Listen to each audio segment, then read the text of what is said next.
Robby, a radar, what a treat. What do you have for us today? Well, Brianna, the lab leak theory of COVID-19's origins gained tremendous legitimacy this week as the Wall Street Journal confirmed independent reports from friends of the show, Matt Taibbi and Michael Schellenberger, that the earliest outbreak occurred at the Wuhan Institute of Virology in November 2019. Patient zero are now presumed to be 3 Chinese scientists, least one of whom, Ben Hu, worked extensively on gain-of-function research, the manipulation of viruses to make them more dangerous, which was funded by grants from the U.S. federal government.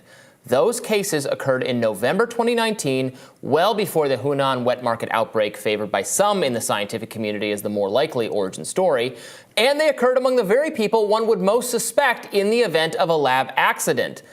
This is quite damning, to say the least. Anyone still clinging to an animal origin theory, remember the pangolins and the raccoon dogs? They're cute, is running up against Occam's razor.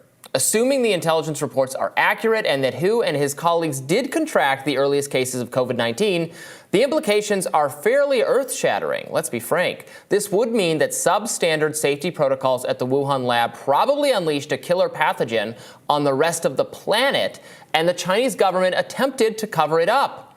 China, however, is hardly the only government on the hook. The lab leak also means that research paid for by U.S. tax dollars and vouched for by coronavirus czar Anthony Fauci, the nation's foremost advocate of gain-of-function, is partly to blame for a pandemic that killed millions of people worldwide.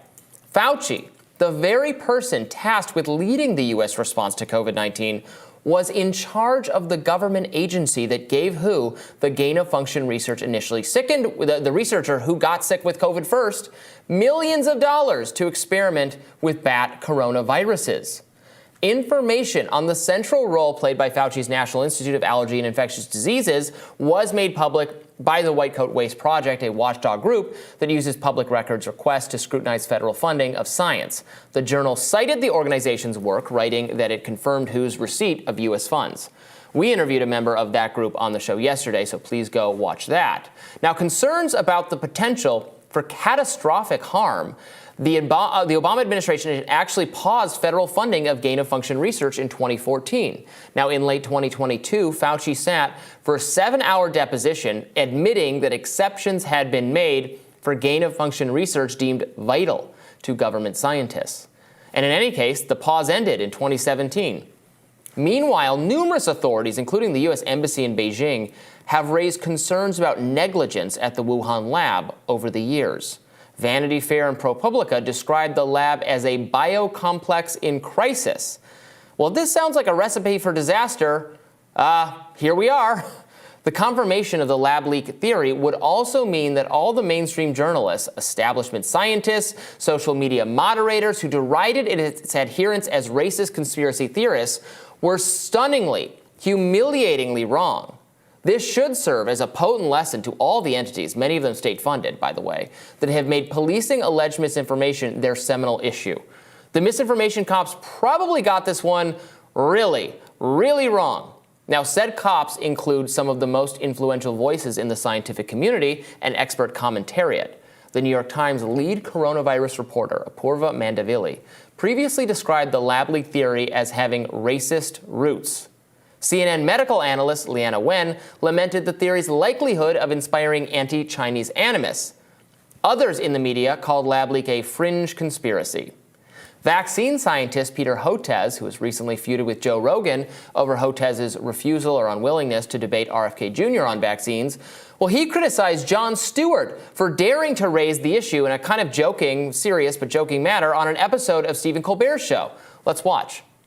We do need to know the origins of COVID. So your issue is that Jon Stewart and others who are embracing this theory are just jumping the gun. It's not that it's not possible. You're just saying they're jumping the gun and saying this without the evidence. That's right. And they're putting the entertainment value of this over and above what's reality. And it causes a lot of damage because a number of scientists who work on coronaviruses, including myself, feel that we're being under attack right now. Boo-hoo. And then Meta, of course, the parent company of Facebook and Instagram, vigorously censored posts about the lab leak theory before finally abandoning this policy as the theory gained some mainstream acceptance in the summer of 2021. as revealed by the Facebook Files, my own report on the constant communication between social media companies and federal health bureaucrats, Facebook took its COVID cues from the government. Now, all of this behavior, these efforts to shame or suppress individuals who are asking questions about the preferred narratives of government scientists now seem incredibly short-sighted. The Biden administration has committed, of course, to declassifying intelligence related to the origins of COVID-19, consistent with bipartisan legislation signed earlier this year. Frustratingly, the feds have missed the congressionally imposed deadline, which was last weekend. It is long past time for President Joe Biden and federal health officials to tell the American people the truth so that all responsible parties can ultimately be held to account. Because despite the brazen assumptions of so many media commentators, the lab leak theory does not have unilaterally anti-Chinese implications. On the contrary, it is the explanation for COVID-19 that incriminates the West as well. Yeah, I can't get over the extent to which this whole controversy is such an own goal. It was a choice to make it into a partisan issue in the first place. Yes. There's nothing partisan about this. How did It's not COVID partisan happen? at all. This should not be a gotcha by any stretch of the imagination, except Honestly, it's for the opposite. that. If you had like a neoconservative, hawkish, anti-China agenda, you'd rather it be solely the fault of just an outbreak in China.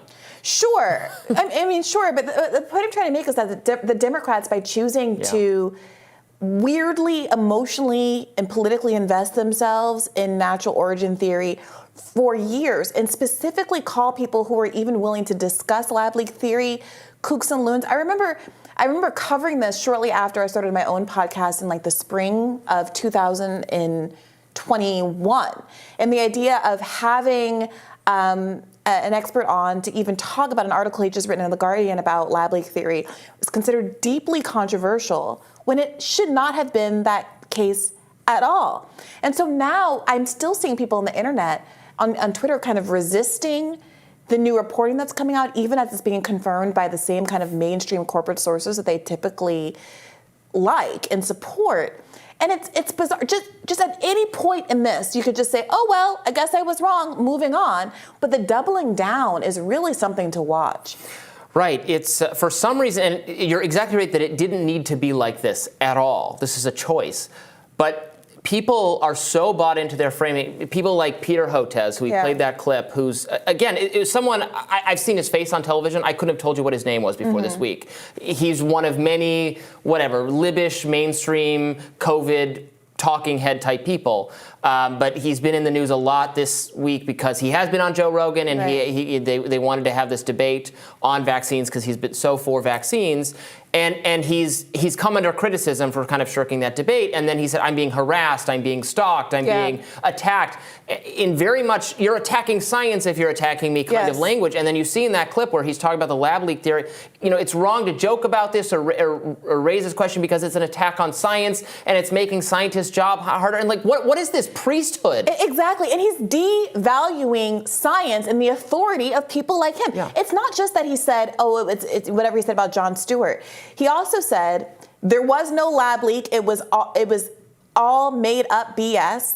Zero evidence for lab leak. I mean, zero, zilch, nada. I mean, this is the kind of narrative that has been put out there, and there's absolutely no humility when new facts get revealed. And then you have questions about why folks are skeptical just to fall in line and trust scientific authority. I've spent the last day on the internet arguing with people because I simply read some scientific studies by myself and actually invited scientists to come and weigh in and tell me where I was wrong or how you should interpret certain kind of data.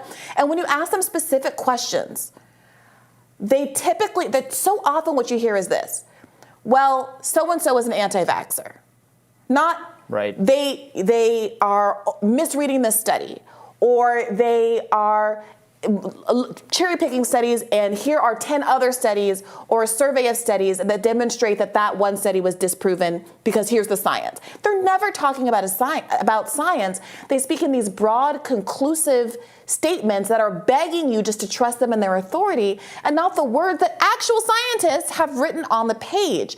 And I'm very concerned because there is a struggle for lay people to understand various terms and norms within the field. We need people who are experts to be able to weigh in and translate some of this stuff or provide clarity on some of this stuff. And there is a total unwillingness to do it in favor of bromides that are overly broad and then don't give confidence to what actually has been uncovered, as opposed to the narratives that we know that the mainstream media and some of these government actors want you to swallow. Right, and ultimately, these revelations are coming as a result of journalism. Frankly, of the scientists. Some of the scientists had said, well, we've looked at the genetic profile of the disease, and so it's not going to be a lab leak. It's something that, well, okay, so says you, but now journalists, again, mainstream, not just Michael Schellenberger and Matt Taibbi, but the Wall Street Journal, I presume other outlets are going to confirm this in the fullness of time, just as they ended up, confirming eventually, like the New York Post's Hunter Biden laptop story, all that stuff. Like, it's going to get confirmed that these scientists it's a question of following the documents. That they got sick. Here was the funding grant. Here's the research they were working on that makes the conclusion inescapable. It's like, stay in your lane, scientists. Like, this was actually a job for journalists. I wish more had taken on that cause, but you had, organizations like the New York Times, which does, even though as much as we criticize it, does great work a lot of the time, getting a little bit hoodwinked. I mean, its lead coronavirus person had this view of the lab leak as well. There was a racist conspiracy theory. And then they went all in on that, the study about all the genetic material found at Wuhan, the swab with the raccoon dog DNA has COVID. You can be very smart, you can be very thorough, you can be all for the science, but this stuff requires additional verification by other people in the commentariat. And what a frustrating place we've found ourselves in. But I'm glad what appears to be the truth now is finally, we can all keep our eyes and ears open for alternative possibilities and new evidence to surface. Absolutely. But I'm having a hard time understanding how it couldn't be a lab leak if in fact those three are the first people to get COVID. I think you're right, Robby. Great radar. Thank you. More Rising right after this.